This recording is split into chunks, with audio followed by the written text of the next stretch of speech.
Financial literacy খুব গুরুত্বপূর্ণ একটা বিষয়, সেটা আমরা জানি। জানার পরেও আমরা অনেক ধরনের ভুল করে থাকি। আর্থিক ব্যবস্থাপনা সংক্রান্ত 5টি সাধারণ ভুল নিয়ে আমি এখন কথা বলবো, যে ভুলগুলো খুবই স্বাভাবিক, কিন্তু আপনার আমার জীবনে সেটার ইম্প্যাক্ট অতুলনীয়। আমাকে আজকে লন্ডন থেকে এক ভদ্রলোক বলছিলেন যে আপনি যতই সেভিংসের কথা বা বিনিয়োগের কথা বলুন না কেন, অনেক মানুষ সেটা করবে না। আমি আপনাদের যেটা বলতে চাই, কথাটা হয়তো সত্য, আপনি সেটা করবেন না, কিন্তু মনে রাখতে হবে এই যে সঞ্চয়, বিনিয়োগ এবং আপনার সম্পদ বৃদ্ধি, আর্থিকভাবে স্বাধীন হওয়ার যে কাজ, এটা আপনি করছেন আপনার জন্য, আমার জন্য নয় বা অন্য কারোর জন্য নয়। যদি এটা আপনার জন্য হয় তাহলে এটা আপনার করা দরকার, কারণ আপনাকে আপনার সেফটি বুঝতে হবে। আপনি যদি গাড়ি চালান, তাহলে আপনি যদি আপনার সিট বেল্ট না বাঁধেন, তাহলে অ্যাক্সিডেন্ট হলে আপনি বেশি ক্ষতিগ্রস্ত হবেন। হয়তো অ্যাক্সিডেন্ট হবে না, কিন্তু যদি হয় তাহলে আপনি মারাও যেতে পারেন, শুধুমাত্র সিট বেল্ট না বাঁধার কারণে। আর্থিক লিটারেসি শেখা ঠিক সিট বেল্ট যেমন আপনাকে সেফটি দেয়, আর্থিক লিটারেসি থাকলে এবং সেগুলো নিজের জীবনে বাস্তবায়ন করলে সেটাও আপনার সুরক্ষা দেয়। বিশেষ করে আর্থিক সুরক্ষা, আপনার বিপদের সময়ে, আপনার অসুস্থ অবস্থায়, আপনি যদি কোনো অ্যাক্সিডেন্টে পড়েন তখন, ঠিক তেমনি যখন আপনি রিটায়ার করেন, যখন আয় করেন না তখন। তাই যদিও আপনারা অনেকবার শুনেছেন আমার কাছে যে কি ধরনের ভুল আমরা করি, তারপর আমি 5টা ভুলের কথা বলি। দেখেন আপনি আপনার জীবনে কোন ভুলটা করছেন, কোন ভুলটা আপনার এড়ানো উচিত। আমাদের প্রথম ভুলটা হচ্ছে খরচের উপরে নিয়ন্ত্রণ না রাখা। দেখুন, আপনি চাইলেই আয় করতে পারেন না, কিন্তু চাইলেই খরচ করতে পারেন। আপনি যখনই বাইরে যান না কেন, যখন টেলিভিশন দেখেন, সোশ্যাল মিডিয়ায় ঢোকেন, অথবা যা কিছু করেন না সারাদিন, দেখবেন সব কিছু শুধু খরচকে উস্কে দিচ্ছে। আপনি এমন হয় না যে বাসা থেকে বের হয়ে ঘুরে চলে আসছেন, আপনার 5 টাকা আয় হয়েছে, কিন্তু 500 টাকা খরচ হয়ে যেতে পারে। এই জন্য যদি আপনার খরচের উপরে আপনার নিয়ন্ত্রণ না থাকে, তাহলে আপনার লিকুইডিটি ক্রাইসিস হবেই এবং আপনার আর্থিক স্বাধীনতা ভালনারেবল হয়ে যাবে। আপনি একসময় আর্থিকভাবে পপার হয়ে যাবেন। এজন্য আপনার খরচকে আপনার নিয়ন্ত্রণ করতেই হবে এবং এক্ষেত্রে আপনার অপ্রয়োজনীয় খরচকে বাদ দিতেই হবে। কারণ আপনি যদি এখন অপ্রয়োজনীয় খরচের পেছনে আপনার টাকা ব্যয় করেন, তাহলে দেখবেন যে একসময় প্রয়োজনীয় খরচ আপনি করতে পারছেন না টাকার অভাবে। এটা আমার কথা না, এটা ওয়ারেন বাফেটের কথা। সুতরাং খরচকে নিয়ন্ত্রণ করার চেষ্টা করুন এবং খরচকে নিয়ন্ত্রণ করার জন্য আপনার মনকে নিয়ন্ত্রণ করা খুবই জরুরি, কারণ আপনার ইমোশন ড্রাইভেন যে খরচগুলো, সেগুলোই আপনার সবচেয়ে বেশি ক্ষতি করে এবং সেগুলোই মূলত অপ্রয়োজনীয় খরচ। 2 নম্বর ভুল হচ্ছে অপ্রয়োজনীয় ঋণ গ্রহণ করা। আপনি হয়তো বলবেন যে আপনি কিভাবে অপ্রয়োজনীয় ঋণ গ্রহণ করছেন। ঋণের 2টো ধরন আছে, একটা হচ্ছে ভালো ঋণ, একটা হচ্ছে খারাপ ঋণ। ভালো ঋণ হচ্ছে সেটা যে ঋণ আপনি কোথাও ইনভেস্ট করে যে ঋণের যে সুদ বা প্রফিট যেটা দিচ্ছেন তার চেয়ে বেশি আয় করেন। আর খারাপ ঋণ হচ্ছে যেটা আপনি খেয়ে ফেলেন, বিশেষ করে ক্রেডিট কার্ডের ঋণ। আপনি দেখবেন যে অপ্রয়োজনীয় ঋণ আপনি নিচ্ছেন, যেটা আপনি অ্যাভয়েড করতে পারতেন, কিন্তু সেটা আপনি করছেন। একটু কষ্ট করলে যে ঋণটা আপনার না নিলেও চলতো, সেটা আপনি নিয়ে ফেলছেন। যদি আপনি আর্থিকভাবে সচেতন থাকতেন, তাহলে হয়তো আপনার ঋণের ধারে কাছে যাওয়া লাগতো না, কিন্তু আপনি সচেতন নন বলে আপনাকে ঋণ নিতে হচ্ছে। এক্ষেত্রে বলবো যে ফিনান্সিয়াল লিটারেসি খুব বড় একটা ব্যাপার। আপনার ফিনান্সিয়াল লিটারেসি যদি থাকে, আপনি যদি ফিনান্সিয়ালি লিটারেট থাকেন, তাহলে দেখবেন যে আপনি অপ্রয়োজনীয় ঋণ নেওয়ার আগে 1000বার চিন্তা করবেন।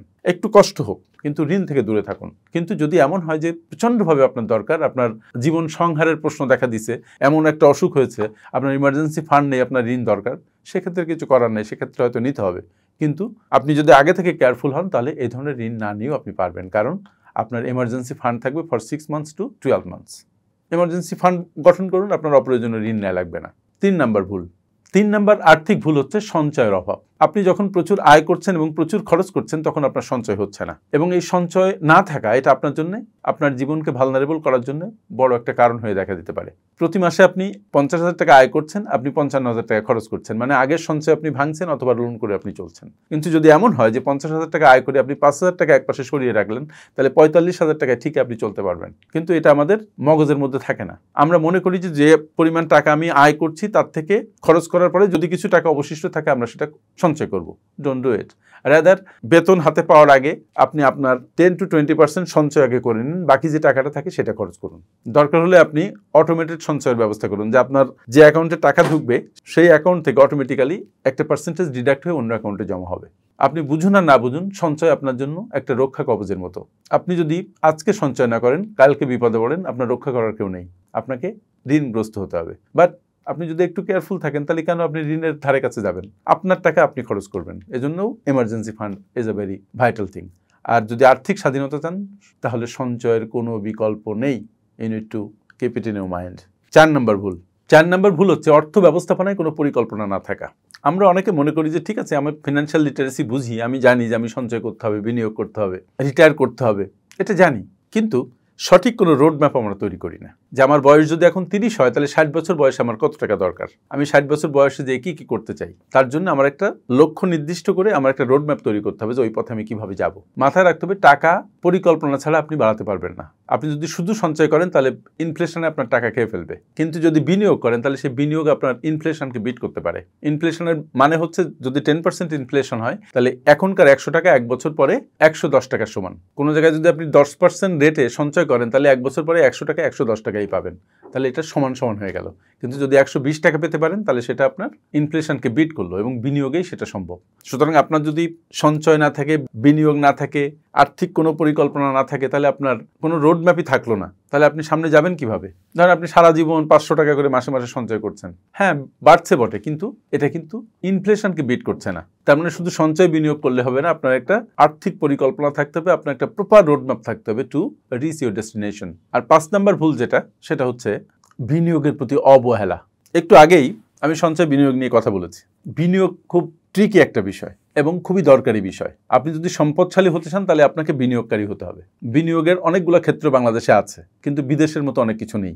আমরা এখানে রিয়েল এস্টেটে বিনিয়োগ করতে পারি, আমরা স্টক মার্কেটে বিনিয়োগ করতে পারি, কোনো ব্যবসায় বিনিয়োগ করতে পারি, আমরা ব্যাংকে টাকা রাখতে পারি, আমরা গভর্নমেন্ট বন্ডে বিনিয়োগ করতে পারি, প্রাইভেট বন্ড আছে সেখানে বিনিয়োগ করতে পারি, আমরা মিউচুয়াল ফান্ডে বিনিয়োগ করতে পারি, গোল্ডে বিনিয়োগ করতে পারি, অনেকগুলো জায়গা আছে। But you need to understand যে আপনি আপনার পোর্টফোলিওকে কিভাবে সাজাবেন। আপনি সব টাকা এক জায়গায় বিনিয়োগ করতে পারবেন না। আপনি যদি আপনার সব টাকা রিয়েল এস্টেটে বিনিয়োগ করেন তাহলে আপনার বিপদ। কথায় বলা যে don't put all of your eggs in one basket. Real এস্টেটে যদি আপনি টাকা বিনিয়োগ করেন, সেখান থেকে লিকুইডেট করা অনেক সময়ের ব্যাপার। আপনার হঠাৎ টাকা লাগলে আপনি সেটা প্রয়োজন মেটাতে আপনার জন্য কঠিন হয়ে যাবে বা কম দামে তখন আপনাকে বিক্রি করে দিতে হবে।